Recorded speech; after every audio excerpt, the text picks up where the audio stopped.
Joining me live is the director of the Koret project on Arab-Israel relations at the Washington Institute. His name is David Makovsky. David, thanks so much for your time. I just want to go through your CV for our viewers so we can give context to this upcoming conversation. I just want to point out that you served as a senior advisor to the US Special Envoy for Israeli-Palestinian negotiations. You've also worked as a journalist, we like that, and you're a former executive director of the Jerusalem Post. So thank you for your time. We are now more than 3 weeks since that initial attack in southern Israel, and we see bombing after bombing and the death toll rising in Gaza. This bombing of a refugee camp, it's not contested. Israel has claimed responsibility and they've justified it. What do you think? Look, I think we learned from the hospital bombing 3 weeks ago to be very skeptical of preliminary reports. It's possible that there are going to be a lot of civilians. We'll find that out. But the early reports on that hospital bombing was Israel did it. Then it turns out it wasn't Israel. I don't think that's the same this time, but that one went viral, and that disinformation led the cancellation of a presidential summit in Jordan with the King Abdullah, Sisi of Egypt, Abbas of Ramallah. Yeah. So we need to see as this unfolds. We just should be careful in, talking about proportions, how much of these people were military, how many were civilians. Of course. David, sorry to interrupt you there, but this is a little different, isn't it? Because the Israeli Defence Force has said, yes, we did strike the refugee camp. We were targeting this Hamas commander, and in that sense has been successful. What we're not sure on, and what we can't verify, is how many civilians were killed in that strike, and those reports vary. And we need to point out that the Hamas, the Gaza Health Ministry is still controlled by Hamas, right? Right. And I think another key point to think about is for the last 2 weeks, Israel's been begging people, go to the south of Gaza in protected areas of UNRWA, where the food trucks could come now. The food trucks have gone up, maybe not enough. But I'm very proud of President Biden, who has made this. He's backed Israel to topple Hamas, but at the same time, he has said, do whatever you can to minimize injuries. As of last week, I think we had 850,000 out of 1.1 million from northern Gaza that went southward, defied Hamas. And I think the numbers have gone up since then as people have seen the trucks come in. So my hope is that there are very relatively few civilians. Of course, every person is precious, but let's wait till we get confirmation on, in terms of how many civilians were actually there. I think your last guest said it well. Is this a military objective, a military target? And Hamas hides behind in civilian areas, and in many places, the role of the military is to protect the civilians, not the role of the civilians to protect the military. So we need to wait and see, but I'm glad the media is here and focusing on this. And I thought your reporter did a great job in the setup piece in this regard. And we'll just have to wait in the coming hours. I hope the situation will be clarified. Yep, Stuart Ramsey is the best of the absolute best, and we're lucky to have him at Sky News.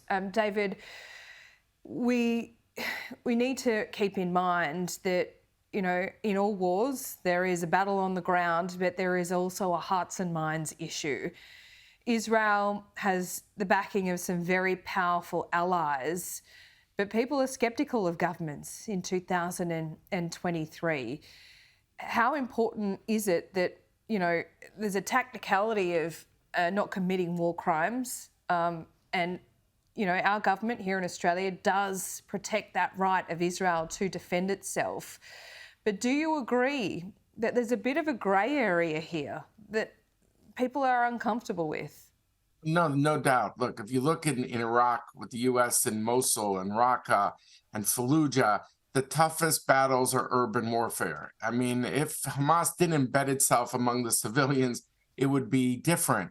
Each time of the last 4 rounds, 2008-9, 2012, 2014, 2021, the view is don't do anything to topple Hamas because maybe they'll get the message maybe they'll hold back. But after this kind of ISIS-style cruelty of beheadings and raping of women and burning people alive of 1,400 people, we in America, I don't think would want to live next door to that.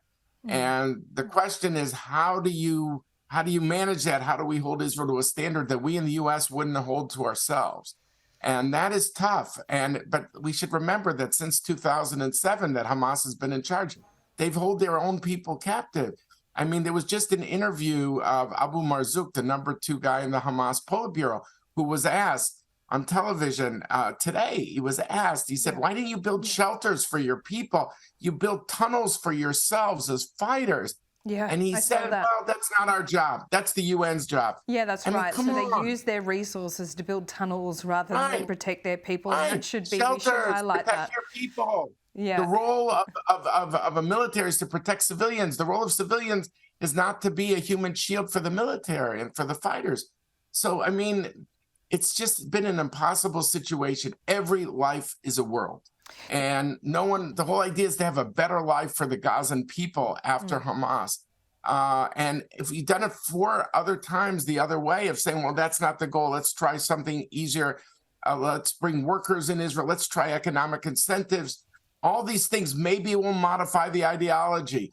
And it didn't work. It found out that the people who told them where the women and the kids were in every house and how many dogs they had were coming from the workers. I mean, the whole idea was to avoid this scenario. But the critics don't have a better idea right now. They don't have a better idea. I think the best idea is the president's idea, President Biden, and that is distinguish wherever you can, topple Hamas, try to take every humanitarian provision.